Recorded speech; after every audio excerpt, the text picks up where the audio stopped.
এই অবস্থায় যে রানওয়ের যে অবস্থা খুব জটিল অবস্থা,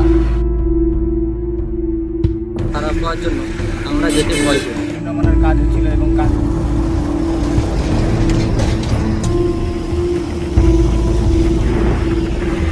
চলতি বছরের 11ই মার্চ উদ্বোধন হয়েছে খড়গপুর বালেশ্বর 16 নম্বর জাতীয় সড়কে বায়ুসেনার আপৎকালীন রানওয়ে।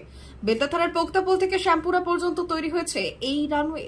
তবে উদ্বোধনের কিছুদিনের মধ্যেই দেখা গেল ফাটল এবং কিছু জায়গায় ধস নেমেছে, জানিয়ে আশঙ্কায় যাত্রীরা। এলাকার মানুষের দাবি, রানওয়ে তৈরির সময় থেকেই নিম্নমানের কাজ চলছিল। সেই সময় অভিযোগ জানালেও কর্ণপাত করেনি নির্মাণকারী সংস্থা।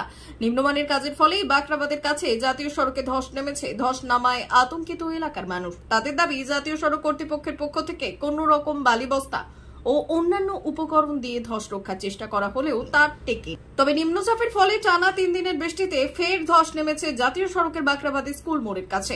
এলাকার এমন খারাপ পরিস্থিতিতে উদ্বিগ্ন এলাকার মানুষ। তাদের বক্তব্য, এলাকা দিয়ে বহু যানবাহন চলাচল করে, পাশেই রয়েছে বাকরাবাদ ভারতী বিদ্যাপীঠ। স্কুলের ছাত্রছাত্রীরাও এই পথ ধরে যাতায়াত করে, ফলে যে কোনো মুহূর্তে ঘটতে পারে দুর্ঘটনা। দ্রুত জাতীয় সড়ক কর্তৃপক্ষ রাস্তাটি পুনর্নির্মাণ করুক।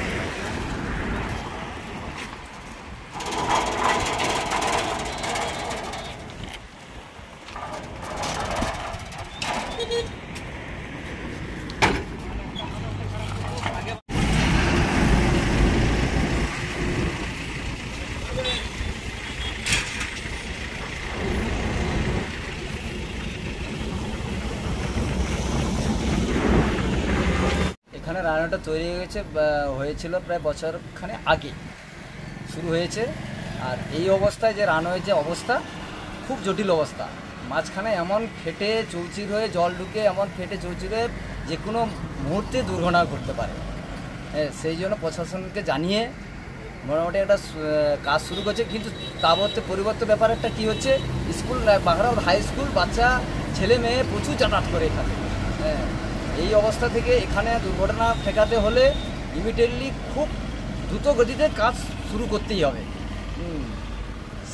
আর তারপরে হলো প্রশাসনের প্রশাসন কাজ শুরু করেছে আজকে, কিন্তু এই কাজ সাময়িক, মানে আজকের দিনের বেলাটা যাই হোক, মানে রাত্রিবেলা আবার যেই অবস্থা সেই হয়ে যাবে। আবার মিডিল অবস্থা তো এত গাড়ি দ্রুত গতিতে ছুটতিছে, কোনো মতে রাস্তা রাখা সম্ভব না।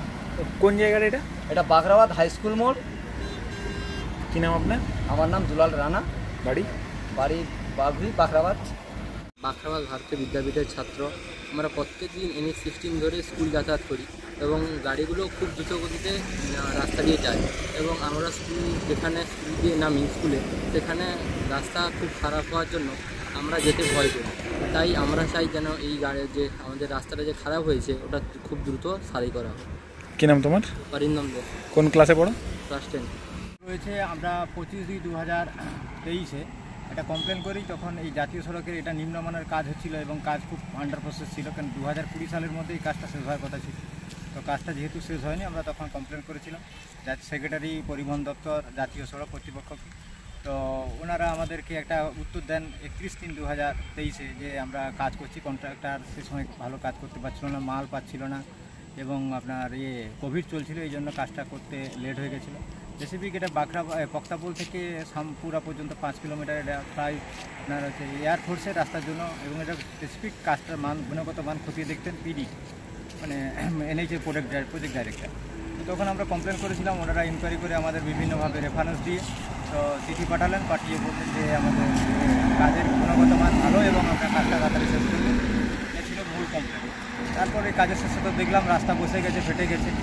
তো এটাও PDকে বা বিভিন্নভাবে আমরা বলেছি রাস্তার কাজ খুব মানে ভালো নয়। এবং দেখুন, যারা মনিটরিং এজেন্সি তৎসহ যারা কনস্ট্রাকশনাল পোস্ট হোল্ড করে আমাদের, যেমন BDO থেকে, আমাদের ব্লকের BDO থেকে আপনার SDO বা জেলার DM, এদের দেখা উচিত। এরা তো কনস্ট্রাকশনাল পোস্ট হোল্ড করে এই জেলার ডেভেলপমেন্ট, জাতীয় স্বার্থে এই কাজ। তো ওনাদেরও এই কাজ দেখা উচিত। তো এত সব কর্তৃপক্ষ থাকার ফলেও রাস্তার কাজ খুব খারাপ, জাতীয় স্বার্থের কাজ, মানব সভ্যতার কাজ, যেটা ঠিক নয়। সেই সঙ্গে পুলিশেরও দেখা উচিত, এসপি থেকে এসডিপিও থেকে অ্যাডিশনাল এসপি যারা আছেন লোকাল লেভেল, তাদেরও এই মান খতিয়ে দেখা উচিত। শুধু একজন এনেই দেখবে, এনেই তো কাজ নয়, এটা মানব সভ্যতার কাজ, জাতীয় স্বার্থের কাজ, জনগণের কাজ, সমাজের কাজ, দেশের উন্নয়নের এর গুরুত্ব আছে।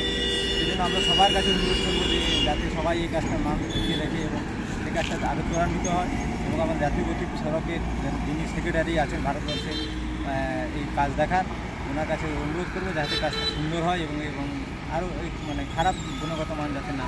অভিযোগটা আপনারা কাদের তরফ থেকে জানিয়েছিলেন? আমরা দেখেছিলাম crime research investigation agency of ইন্ডিয়ার ইস্টার্ন জোনের পার্ট থেকে আমরা জানিয়েছিলাম, এতে পিডি এবং সেক্রেটারি। কী নাম আপনার? আমার Deepak Kumar Das, zonal director, CRI eastern India. সোনার অলংকার মানে আভিজাত্যের অহংকার, চির বিশ্বস্ত, চির নতুন। বেলদার নবতম Tanushree hallmark jewellery house, Belda main road, Punjab ব্যাংকের বিপরীতে, যা আপনাদের সেবায় নিয়োজিত।